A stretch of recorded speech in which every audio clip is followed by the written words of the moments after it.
Hello guys, this is Preeti. Welcome to Mentor Tutor Connection. Guys, today our topic is personality.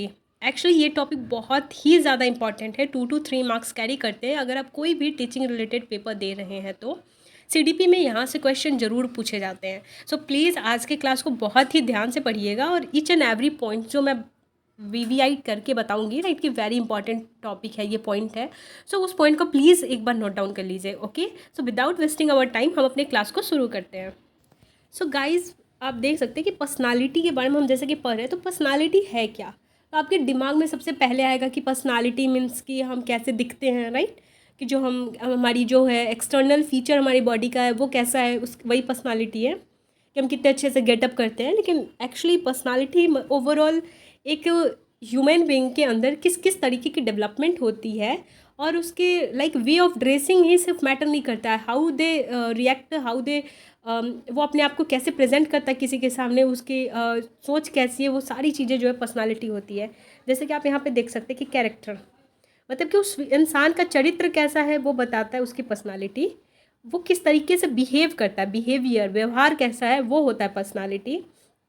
उसकी मानसिक कि उसकी सोच कैसी है, वो किस तरीके की थॉट रखता है वो पर्सनालिटी होती है. वो किसी चीज़ को किस तरीके से परसीव करता है वो भी पर्सनालिटी होती है. तो ओवरऑल ये सारी चीज़ें जो है पर्सनालिटी होती है. सो हम अच्छे से डेफिनेशन पढ़ लेते हैं पर्सनालिटी का. तो गाइस, पर्सनालिटी एक dynamic and organised set of characteristic है. मतलब कि पर्सनालिटी एक ऐसा कैरेक्टरिस्टिक को बताता है, हमारे बारे में, हमारे व्यवहार को इस तरीके से बताता है कि हम जो है मतलब कि हम इन्वामेंट, जिस इन्वामेंट में रहते हैं, जिस तरीके का हमारा इमोशन होता है, हमारा मोटिवेशन होता है, ये सारी चीज़ को जो है जो इन्फ्लुएंस करता है, जो रिप्रेजेंट करता है हमारे सारे फीचर को, उससे पर्सनालिटी कहते हैं. दैट्स वाई कि इसे एक डायनेमिक और ऑर्गेनाइज सेट कहा गया है. एक्चुअली आपको सबसे पहले मैं बता देती हूँ कि पर्सनालिटी जो है वो उसका ओरिजिनेट्स वो कहाँ से हुआ है. तो जो वर्ड पर्सनालिटी है वो पर्सोना से, जो कि एक लैटिन वर्ड है, वहाँ से ये ओरिजिनेट हुआ है. जिसका मतलब क्या होता था एक्चुअली ना, होता ऐसा था कि ग्रीक ड्रामा में अगर आप देखोगे तो पहले ग्रीक ड्रामा में क्या होता था ना कि वहीं से ये पर्सोना वर्ड आया हुआ है. वहाँ पे क्या होता ना, एक मास्क पहन के और एक अच्छा सा ड्रेसअप करके लोग जो है कैरेक्टर प्ले करते थे. तो गाइज होता ऐसा है ना कि पर्सनालिटी का मतलब जो है ओवरऑल एक एक्सटर्नल फीचर किसी इंसान का जो है हम अपने अंदर कैरी करके अपने आप को इस तरीके से प्रेजेंट करते हैं. मतलब कि जो एक्टर होते हैं, जो ड्रामा या फिर थिएटर वगैरह करते हैं, तो वो क्या करते हैं ना कि किसी एक इंडिविजुअल, जैसे मान लीजिए कि सपोज कोई क्रिकेटर है और हम जो है उसकी बायोपिक मूवीज़ वगैरह बनाते हैं, जैसे कि महेंद्र सिंह धोनी पे आई थी. तो वहाँ पे क्या होता था कि महेंद्र सिंह के ओवरऑल सुशांत सिंह राजपूत ने क्या किया था कि उसके फीचर्स को पहले जाना कि वो कैसे चलता है, क्या करता है, नहीं करता है, और वो उसके एक्सटर्नल फीचर को प्रेजेंट किया हर वे में. लेकिन इसका मतलब ये नहीं होता गाइस कि पर्सनालिटी हम जो दिखा देते हैं वही ओवरऑल वहीं पे ख़त्म हो जाता है. पर्सनालिटी हम किसी का कॉपी करके एक्सटर्नल पर्सनालिटी दिखा सकते हैं, बट इंटरनल पर्सनालिटी जो है वो कभी किसी को कॉपी करके हम अपने अंदर नहीं ला सकते हैं गाइस. सो ये वर्ड जो है वहीं से आया हुआ है. जो चीज़ें मैंने कहा वो यहाँ लिखा हुआ है कि ये एक ऐसी चीज़ होती है ना, पर्सन से समथिंग एक्सटर्नल इन नेचर. हम ये चीज़ को एक्सटर्नली तो शो कर सकते हैं, बट अगर महेंद्र सिंह की बायोपिक बनी तो ऐसा नहीं कि सुशांत सिंह राजपूत के अंदर महेंद्र सिंह वाली क्वालिटीज़ आ गई थी. ऐसा नहीं होता है, बिकॉज ईच इंडिविजुअल का अपना ओन पर्सनालिटी होता है. लेमन जो थे, लेमन के अनुसार जो है उन्होंने कहा था कि पर्सनालिटी का मतलब होता है हमारा एक्सटर्नल फीचर, कि हमारा जो है ड्रेस कैसे करते हैं हम, हमारा फेशियल एक्सप्रेशन कैसा है, हम मूवमेंट किस तरीके के करते हैं, हमारा मैनर क्या है. तो ओवरऑल हमारा gesture, posture, each and everything जो होता है ना इंसान का जो एक्सटर्नल फीचर होता है उसे हम पर्सनालिटी कहते हैं. और जो summative personality is the sum total of physical, emotional, intellectual and social traits of the individual. मतलब यहाँ पे ये लिखा हुआ है कि ओवरऑल फिजिकल, इमोशनल, इंटेलेक्चुअल, यानी कि हमारा भावना कैसा, हम किस तरीके का ज्ञान रखते हैं, हमारा जो है सोसाइटी के साथ कैसा तालमेल है, वो सारे को अगर हम एडॉन करते हैं ना किसी एक स्पेसिफिक चीज़ के आ जाने से, हम पर्सनालिटी हमारी रिप्रेजेंट नहीं हो जाती कि हाँ ये इंसान के अंदर इमोशन है, so that's his personality. Personality जो होता है ना वो ओवरऑल, इसीलिए हम कहते हैं कि हमारा जो है डेवलपमेंट, राइट, कि हमारे अंदर डेवलपमेंट किस तरीके की हुई है वो हमारा पर्सनालिटी जो है शो करता है. Our development show our personality. जो ऑपरेशनल मीनिंग क्या है कि पर्सनालिटी एक ऐसी चीज़ है ना कि जो हम सीखते हैं और हम अकॉर्डिंग टू सिचुएशन जो है एडजस्ट करते हैं. अब एज फॉर एग्जांपल ले लीजिए कि सपोज़ अगर कोई हम जो है कभी सपोज़ किसी की डेथ हो गई है और हम वहाँ पे जाते हैं, तो वहाँ पे क्या होता है ना कि हमारा way of all the things वो डिफ़र हो जाता है, हम इमोशनल हो जाते हैं, हमारे जो है आंखों में आंसू होती है, हम नम्र भाव से जाते हैं, हमारी स्वीट वॉइस होती है, बहुत ही ज़्यादा हमारे वॉइस में जो है एक दर्द होता है। तो ये सारी चीज़ें जो है वो ऑटोमेटिकली हमारी पर्सनालिटी में आ जाती है अकॉर्डिंग टू द सिचुएशन, कि हम किसी के शादी में जा रहे हैं तो हमारे अंदर एक हैप्पी वाला माहौल आ जाता है। तो ये सारी चीज़ें जो है ना कि किस तरीके का एक्सप्रेशन, किस तरीके का फीलिंग्स आते हैं, वो भी हमारे पर्सनालिटी को शो करता है। इसीलिए कहा जाता है कि पर्सनालिटी को एडजस्ट किया जा सकता है अकॉर्डिंग टू सिचुएशन। यहाँ पे पर्सनालिटी के कुछ बिहेवियरल मीनिंग दिए हुए हैं, वो हम पढ़ लेते हैं कि क्या होता है ना कि the way of the person, मतलब कि कोई भी इंसान जो है उसका पर्सनल बिहेव कैसा है, वो पर्सनालिटी को एक्ट करता है ही, मतलब वो पर्सनालिटी बताता है। The way he acts, the way he dress, the way he it, speak and, मतलब कि कोई भी काम वो किसी, मतलब वो अपने काम को किस तरीके से करता है वो उसका पर्सनालिटी बताता है। वो खाता कैसे, वो पीता कैसे, वो चलता कैसे, वो कपड़े कैसे पहनता है, it's all the things it show his personality. Please ये टॉपिक जो है ना, ये दो वर्ड अपना, ये दो जो हमारे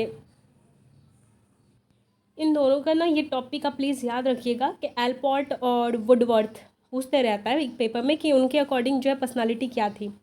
तो एल्फोर्ड के अकॉर्डिंग, तो ये वही जो मैंने अभी डिफिनीशन दिया कि according to the situation environment के अकॉर्डिंग जो हम एडजस्टमेंट करते हैं अपने अंदर, वो पर्सनालिटी होता है किसी एक स्पेसिफिक इंडिविजुअल का।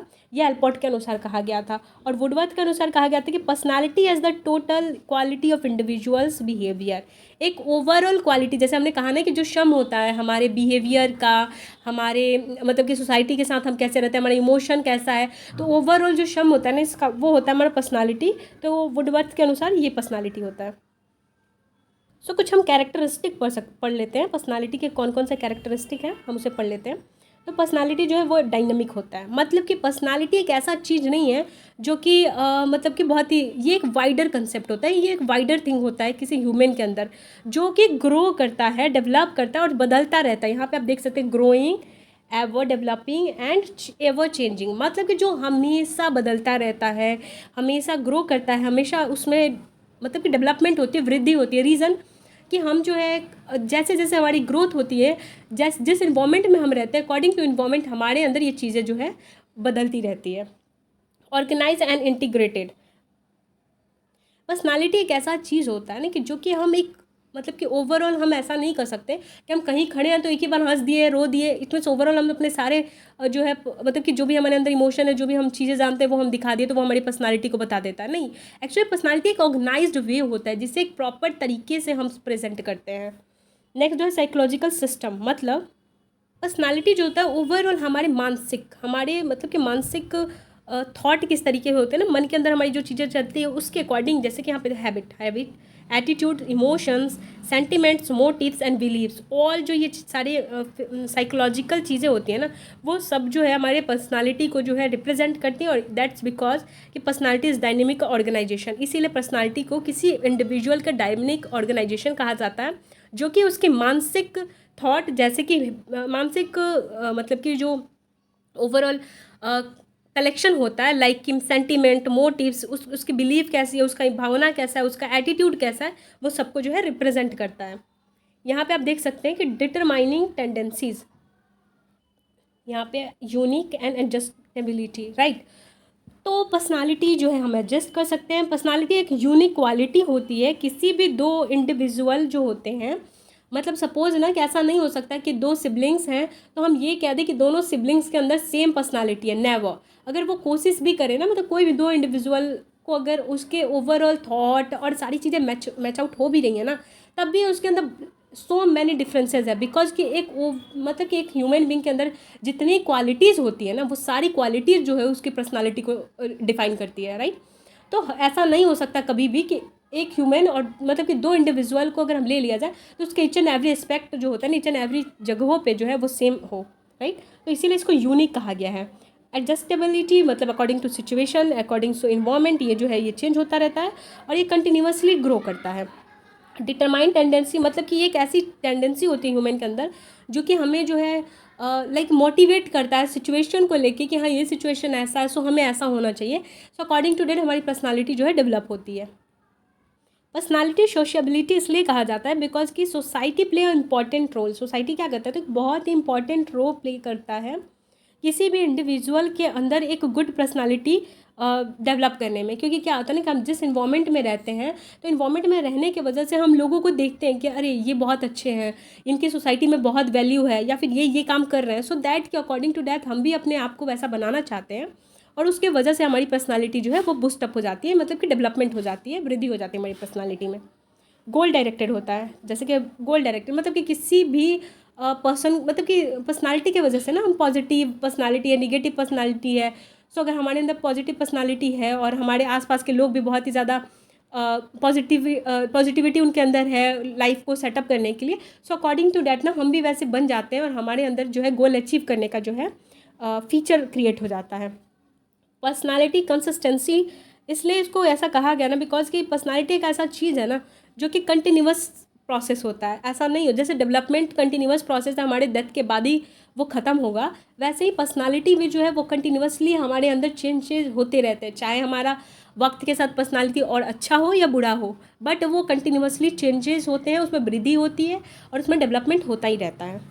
सेल्फ कॉन्शियसनेस, पर्सनालिटी जो है सेल्फ कॉन्शियसनेस मतलब इसलिए ये कहा गया है क्योंकि हम किस तरीके की सोच रखते हैं, हम किस तरीके का थॉट रखते हैं अपने अंदर, हमारी फीलिंग कैसी होती है, हमारी इमोशन कैसे होते हैं, वो हमारे पर्सनालिटी को जो है वो डिफाइन करता है, राइट। वो हमारे पर्सनालिटी को बताता है, हमारे पर्सनालिटी को एक भाषा प्रोवाइड करता है, ऐसे हम कह सकते हैं।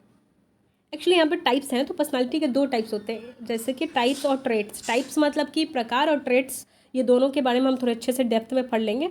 जो टाइप्स होता है वो थ्योरिस्ट, यहाँ पे लिखा हुआ है theorist and trait theorist differ in the way of characteristic to describe the people. मतलब कि ये जो है ये बताता है कि मतलब कि किसी भी इंसान के कैरेक्टरिस्टिक को जो है डिस्क्राइब करता है, राइट। तो ये थोड़ा सा हम इसके टाइप्स को पढ़ लेते हैं। तो एक्चुअली हम जो है हमारे टाइप थ्योरीज पहले हम पढ़ते हैं। तो टाइप थ्योरीज जो है ना वो क्या करता है, एक्सप्लेन करता है पर्सनालिटी को किस पे, तो फिजिक और टेम्परामेंट, मतलब कि हमारा बाहरी थॉट कैसा है, राइट। मतलब सॉरी फिजिकल हमारा फीचर कैसा है। मान लीजिए ना आप कि आप सडनली किसी से आप मिलते हैं तो कहते हैं ना first personality is the last personality, right. Sorry first impression is the last impression. तो हम किसी भी इंसान से मिलते हैं तो उसके फर्स्ट इंप्रेशन जो होता है ना उसके पर्सनालिटी को डिफाइन करता है, ऐसे लोग कहते हैं। रीज़न कि हम उसे देखते हैं कि वो कैसे आ रहा है, कैसे बैठ रहा है, उसका बॉडी पर्सनालिटी कैसा है, वो मोटा पतला लंबा किस तरीके का है, उसका फेयर कम्प्लेशन कैसा है, सॉरी स्किन कम्प्लेशन कैसा है।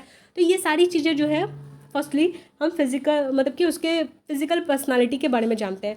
टेम्परामेंट ये बताता है कि उसकी थॉट, उसका मतलब कि राइट नाउ ना जब वो आते हैं तो वो किस तरीके का जो है अपने आप को डिफाइन करता है वहाँ पे।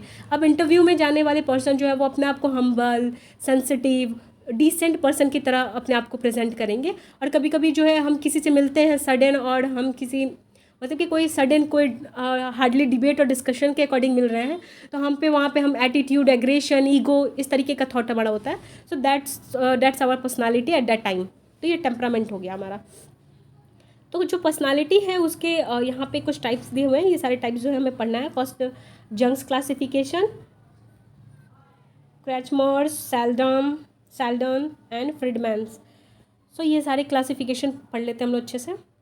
जो जंग्स क्लासिफिकेशन है उसके अकॉर्डिंग जो है उन्होंने क्या किया कि सोसाइटी के अकॉर्डिंग जो है पर्सनालिटी को डिफाइन किया कि वो इंट्रोवर्ट पर्सन है या एक्सट्रोवर्ट पर्सन है, राइट। तो अब हम आगे चल के जो है इंट्रोवर्ट और एक्सट्रोवर्ट को थोड़ा सा डेप्थ में देख लेते हैं यहाँ पे, बिकॉज कि यहाँ पे अच्छे से क्लियर हो जाएंगे। सो गाइज इंट्रोवर्ट के बारे में पहले हम जान लेते हैं। इंट्रोवर्ट का मतलब क्या होता है ना कि जो person self centred and better in writing का मतलब क्या हुआ ना कि जैसे आप देखते होंगे कि कुछ लोग ऐसे होते हैं ना जो अपने थॉट, इमोशन, उनके माइंड में चल क्या रहा है, हर एक चीज़ को जो है ना वो शेयर करना पसंद नहीं करते हैं। और वो उस जगह पे मतलब कि वो जो है ह्यूमन बीइंग या फिर पीपल से शेयर ना करके वो उस चीज़ को जो है अपनी डायरी में लिखना पसंद करते हैं। या फिर जो मतलब कि कई बार आप देखोगे ना कि जो बहुत ज़्यादा ड्राइंग वगैरह करते हैं, जो स्केचिंग करते हैं, जो आर्टिस्ट होते हैं, तो वो ना अपने मतलब कि स्केच के थ्रू जो है अपनी थॉट और इमोशन को जो है वो डिराइव करते हैं कि वो क्या सोच रहे हैं। और कई बार जो है ना जो पिक्चर्स वो बनाते हैं उसके अंदर बहुत ज़्यादा गहराइयाँ छिपी होती है जो कि शायद कोई दूसरा इंट्रोवर्ट पर्सन ही समझ पाएगा। तो इंट्रोवर्ट मतलब होता है अंतर्मुखी। अंतर्मुखी मतलब कि जो मतलब कि चीज़ों को अपने अंदर छुपा के रखे, राइट। और एक्स्ट्रो मतलब होता है, और एक्सट्रोवर्ट मतलब बहिर्मुखी, राइट।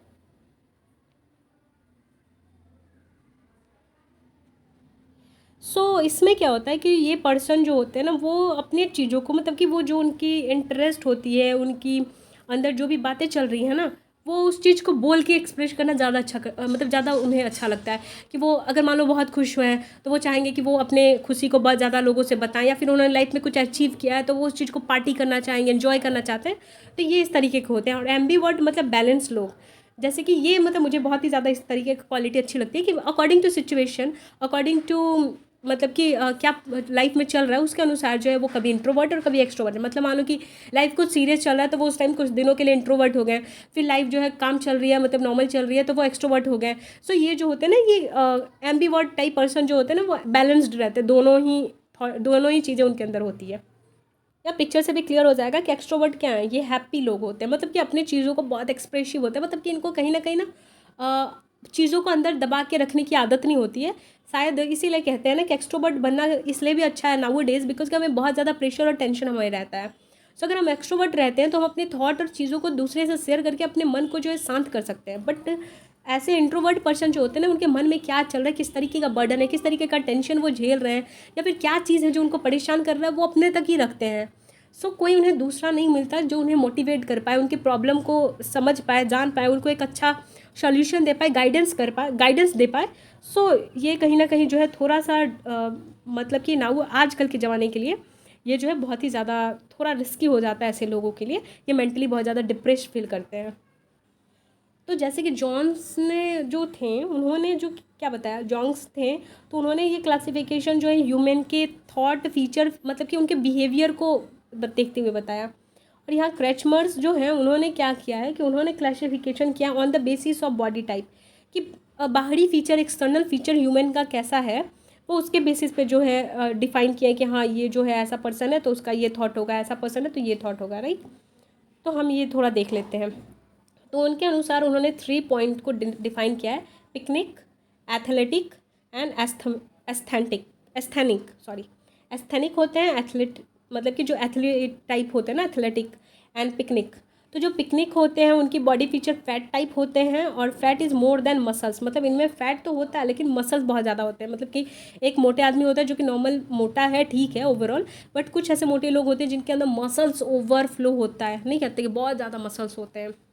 और इसकी personality social and helping to other, मतलब कि ये क्या होता है ना कि ये सामाजिक लोग होते हैं और एक दूसरे की मदद करते हैं। कैसे? तो पिकनिक पर्सनालिटी वाले लोग।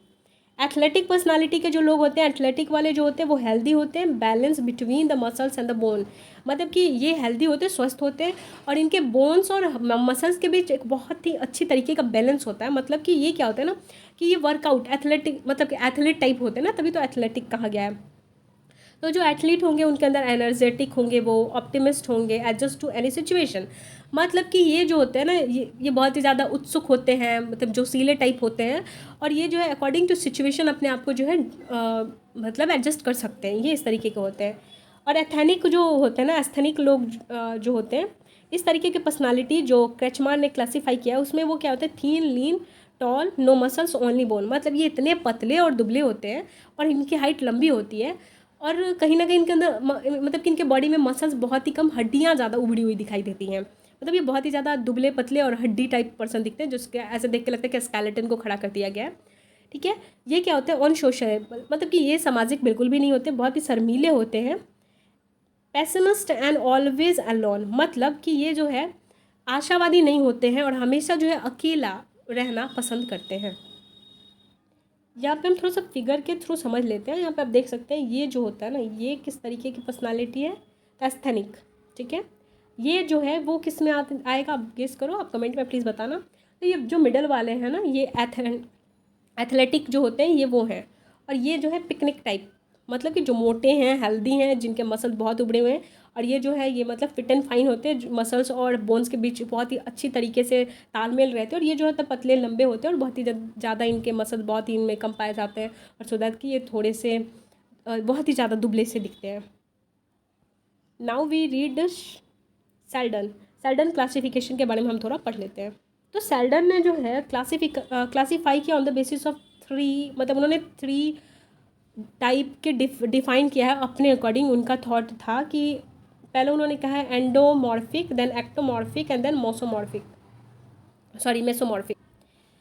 इंडोमॉर्फिक जो है ना कहीं ये पिकनिक टाइप पर्सन से जो कंपेयर करते हैं, सेल्डन ने कहा है कि ये कुछ ना कुछ ये थोड़े बहुत पिकनिक टाइप के पर्सन होते हैं। उनके अनुसार ये पर्सन जो होते हैं वो सॉफ्ट होते हैं, फैट होता है, राउंड बॉडी होता है, मतलब कि बहुत ही ज़्यादा मतलब कि कोमल होते हैं, मोटे ताज़े होते हैं, उनका शरीर ऐसे मतलब राउंड टाइप दिखता है, मतलब कि उनके स्टमक कुछ इतने मोटे होते हैं जो कि राउंड शेप टाइप दिखता है।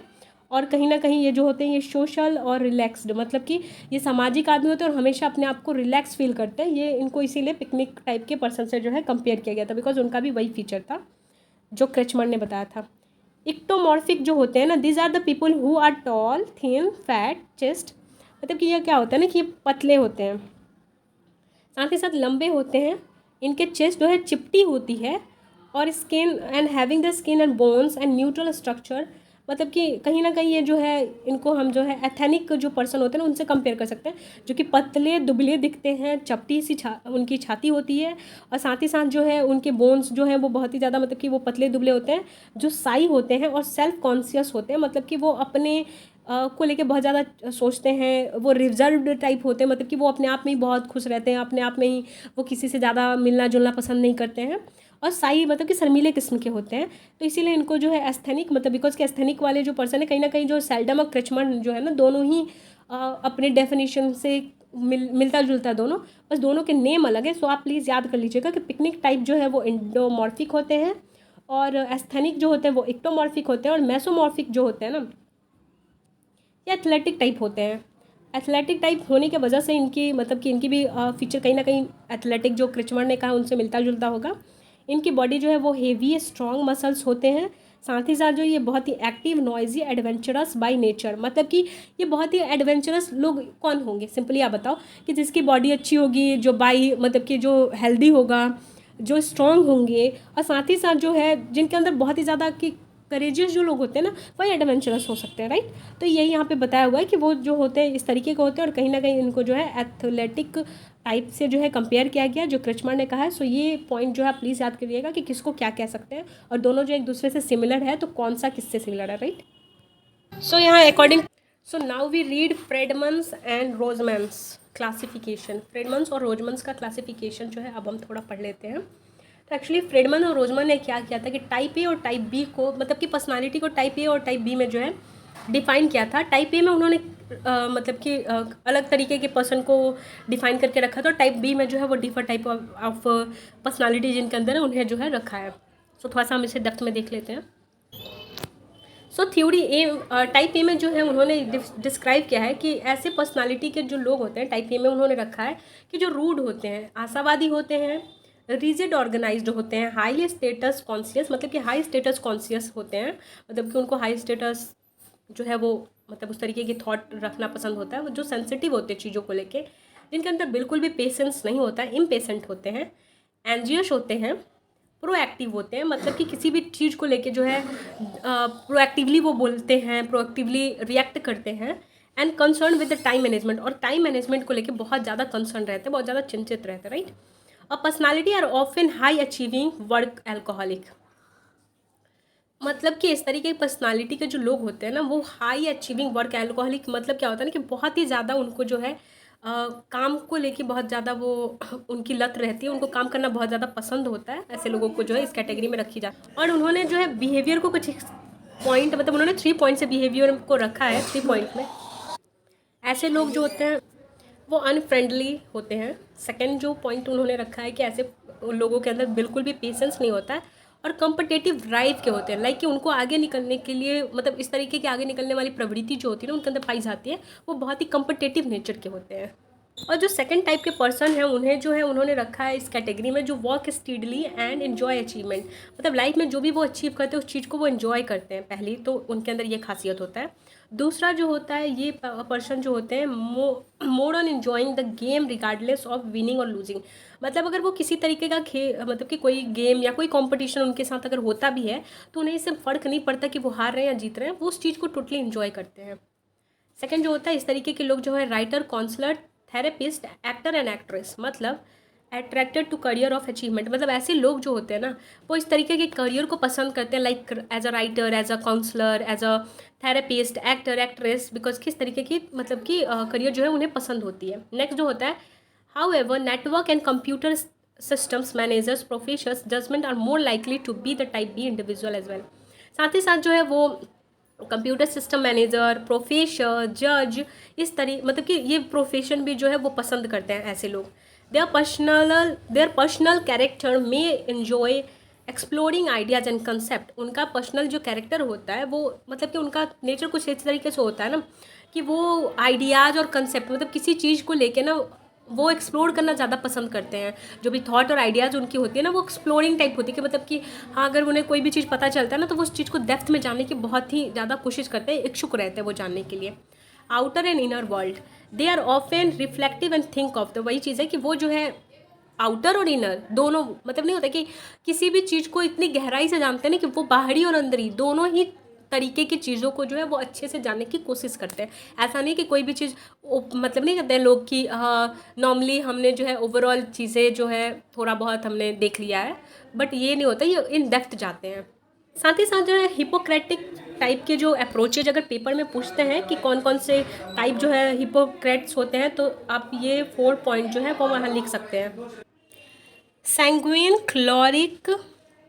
Chloric and phlegmatic and melancholic. So ये सारे मतलब कि टाइप के जो होते हैं ना वो Hippocrates. Human body consist of 4 types of humour और fluids, blood, yellow bile, phlegms and black bile. ठीक है, तो ये जो होते हैं ना सैंग्विन, इस सबको यहाँ से ना पढ़ के हम आगे नेक्स्ट स्लाइड से पढ़ लेते हैं, वहाँ से ज़्यादा अच्छे से क्लियर हो जाएगा. कि जो डिप्रेस्ड लोग होते हैं उनके अंदर ब्लैक बाइल पाया जाता है, फ्लूइड. एंड मेलाकोलिक एंड इनका कैरेक्टर जो है मेलाकोलिक होता है, जो डिप्रेस्ड होते हैं, राइट. मेलाकोलिक जो है वो डिप्रेस्ड जोन में आते हैं. जो क्लोरिक होते हैं वो जो है इरिटेबल होते हैं उनका कैरेक्टर. और ये येलो बाइल होता है इनका फ्लूइड. ये जो होते हैं सैंग्विन, जो होते हैं वो ऑप्टिमिस्ट आशावादी टाइप होते हैं. और इनका जो मतलब कि जो कलर है ब्लड कलर, जो फ्लूइड है वो ब्लड कलर का होता है. और इसमें फ्लैगम एंड ये जो है काम होते हैं, बहुत ही ज़्यादा चीज़ों को पॉजिटिवली लेते हैं, बहुत ही मतलब कि विदाउट हाइपर हुए चीज़ों को जो है जानते हैं. वो कौन होते हैं? फ्लैगमेटिक. नेक्स्ट में और अच्छे से हम इसको जानते हैं. सो जो हिपोक्रेट्स टाइप के लोग होते हैं उसमें पहला जो है क्लोरिक. सो क्लोरिक में कौन कौन होते हैं? जिनके अंदर डेयर होता है, डेयरिंग होते हैं ये डायरेक्ट चीज़ों को डिसीजन लेते हैं, डिसिसिव होते हैं, इनसेंसिटिव होते हैं. मतलब चीज़ों को लेकर बहुत ही ज़्यादा मतलब कि सेंसिटिव थॉट नहीं होता, नाजुक थॉट नहीं होता, वो इनसेंसिटिव होते हैं, मतलब हार्डली चीज़ों को लेते हैं. अनइमोशनल होते हैं, जिनके अंदर इमोशन नहीं होता है. फियरलेस होते हैं, किसी चीज़ का उनको डर नहीं होता है. और टैक्टलेस होते हैं, मतलब कि चीज़ों को बहुत ही अच्छी तरीके से हैंडल करना जानते हैं. जो सैंग्विन होते हैं वो नॉइजी होते हैं, मतलब कि बहुत ही ज़्यादा अपने मतलब कि शोरगुल वाले होते हैं. इनसिंसियर होते हैं, मतलब चीज़ों को लेकर उनके अंदर कोई पंक्चुअलिटी नहीं होती, कोई सिंसियरिटी नहीं होती. साथ ही साथ एक्सप्रेसिव होते हैं, मतलब अपनी चीज़ों को वो एक्सप्रेस करना जानते हैं. जो सैंग्विन टाइप के हिपोक्रेट होते हैं, मतलब कि हिपोक्रेट्स का ये टाइप है. सो वो जो बहुत पॉपुलर होते हैं, एनर्जेटिक होते हैं. इथोसियास्टिक, मतलब कि उनके अंदर बहुत उत्साह होता है. फंडिंग टाइप होते हैं, जोशीले टाइप ये लोग होते हैं. ठीक है. फ्लैगमेटिक जो होते हैं वो काइंड होते हैं, दयालु होते हैं, केयरिंग होते हैं, जेंटल होते हैं, सॉफ्ट स्पोकन होते हैं, टिमिड होते हैं, मतलब कि डरपोक किस्म के आदमी होते हैं. इनकी वॉइस जो है बहुत ही ज़्यादा नम्र आवाज़ में बात करते हैं, बहुत ही जेंटल बिहेव करते हैं, बहुत ज़्यादा केयर करते हैं चीज़ों को लेके. उनकी मतलब कि काइंड होते हैं, दयालु होते हैं, पीसफुल होते हैं, शांत होते हैं और रिलैक्स्ड रहते हैं. चीज़ों को लेके बहुत ही ज़्यादा हाइपर नहीं रहते, रिलैक्सली जो है सिचुएशन को फॉलो करते हैं. इनकी पर्सनालिटी कुछ इस तरीके से होती है. और मेलानकॉलिक जो होते हैं ये ओवरऑल इनके अंदर ये फीचर्स पाई जाती हैं इनकी पर्सनालिटी के अंदर. ये क्रिटिकल होते हैं, कॉन्शियस होते हैं चीज़ों को लेके, बहुत ही ज़्यादा मतलब कि ईजिली उस चीज़ को नहीं लेते, बहुत ही ज़्यादा सोचते समझते हैं. कोई भी चीज़ अगर उनके हाथ होता है, थॉटफुल होते हैं वो. डिप्लोमेटिक होते हैं, डिटेल्ड होते हैं, एक्यूरेट होते हैं एंड परफेक्शनिस्ट होते हैं. मतलब कि अगर कोई भी इनके लाइफ में अगर ये कहीं भी जाते हैं ना तो ये बहुत ही ज़्यादा अपने आप को एक मतलब बहुत इनके अंदर गहराइयाँ छुपी होती हैं. इनके अंदर जो है हर एक चीज़, मतलब जो भी ये करते हैं, जो भी ये जिस भी जोन में रहते हैं, जिस भी प्रोफेशन में है, वो उसमें परफेक्शनिस्ट होते हैं. मतलब कि अपने इनके हुनर जो होती है ना बहुत ही ज़्यादा अच्छी होती है, इनके अंदर स्किल बहुत अच्छा होता है इनके अंदर. सो ये सारे ओवरऑल जो है ये 4 फीचर्स हैं. सो गाइज ये सारे टॉपिक जो है हमने पढ़ लिया. ये टॉपिक जो है ओवरऑल हमारी पर्सनालिटी का है कि किस तरीके का पर्सनालिटी जो होते हैं ह्यूमन बीइंग के अंदर होता है और किस किस तरीके की पर्सनालिटी पाई जाती है. नेक्स्ट क्लास में जो है हम असेसमेंट पढ़ेंगे कि पर्सनालिटी की क्या असेसमेंट है, मतलब कि कौन कौन से टाइप से जो है हम चेकआउट कर सकते हैं कि ये इंसान, मतलब कि किसी ह्यूमन बीइंग को हम फाइंड आउट कर सकते हैं कि उसके अंदर किस तरीके की पर्सनालिटी है। सो वो हमारे नेक्स्ट क्लास में होगा। 2 क्लास में पर्सनालिटी का टॉपिक जो है खत्म हो जाता है, बिकॉज कि बहुत ही ज़्यादा वास्ट टॉपिक है। सो गाइज, अगर आपको हमारी अगर आपको मेरी वीडियो अच्छी लगती है तो प्लीज़ मेरी वीडियो को लाइक, सब्सक्राइब और शेयर ज़रूर करें, और मेरे अपकमिंग वीडियो आपको मिलते रहे। सो इसके लिए बेल आइकन, सब्सक्राइब करने के बाद बेल आइकन दबाना ज़रूर, मतलब बेल आइकन दबाना ना भूलें, ताकि अपकमिंग जो नोटिफिकेशन है मेरी वीडियो को आपको ऑन टाइम मिलते रहे। और यहाँ पे जो है आपको पहले से ही पता है, बिकॉज कि आप हमारे व्यूअर हैं, तो आप ये चीज़ जानते हैं कि यहाँ पे जो है हम सीटेट और टीचिंग रिलेटेड सारे जो एग्जामिनेशन है उसके रिगार्डिंग हम यहाँ पे क्लासेस करते हैं। सो प्लीज़ आप जो है ध्यान से पढ़िए और टॉपिक को प्लीज़ नोट डाउन करके लिखिए, और नेक्स्ट वीडियो में हम मिलते हैं नेक्स्ट टॉपिक के साथ। सो आज के लिए इतना ही। Bye bye, take care guys.